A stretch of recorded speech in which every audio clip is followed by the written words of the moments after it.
Hi, everyone. Hope you're getting creative and learning new resources as much as I am from this week's discussion. Let's go ahead and take a look at what I have for you.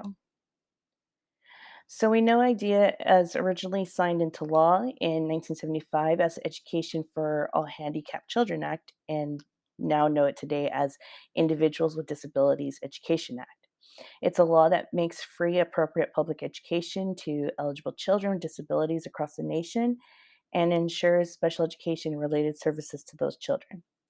It also upholds and protects the rights of infants, toddlers, children, and youth with disabilities and their families.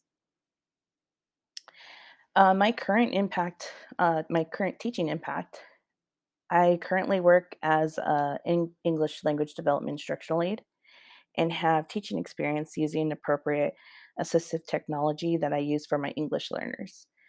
Right now, I have two students who recently immigrated from China and rely on Google Translate using iPads to understand instructions.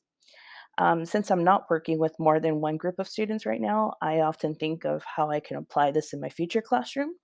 So I tend to make notes to myself to come back to them when it's time to utilize the resources.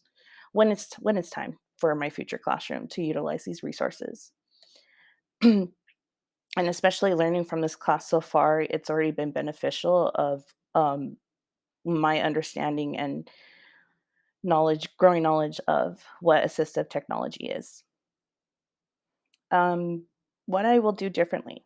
So, with whatever budget I may have, I'll make sure to provide as many low tech tools and resources as I possibly can.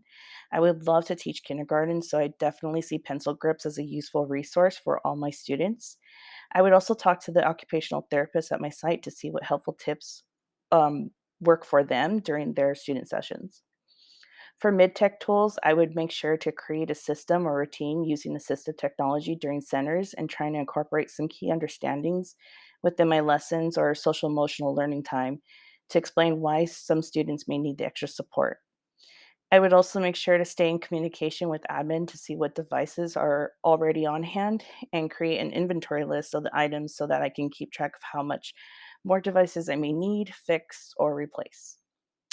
As for high tech tools, I think it's important in any case to always research programs, software, and websites so that I'm always prepared on how to use it and support my students for the best way possible. I think it's important to keep in contact with the IT and SPED team for any support because they're going to be the pros at explaining how to use the latest and greatest tech programs that we can possibly offer to our students. Okay, that's it for me. Thank you for checking out my video, and I hope to hear from you soon. See you next week. Bye.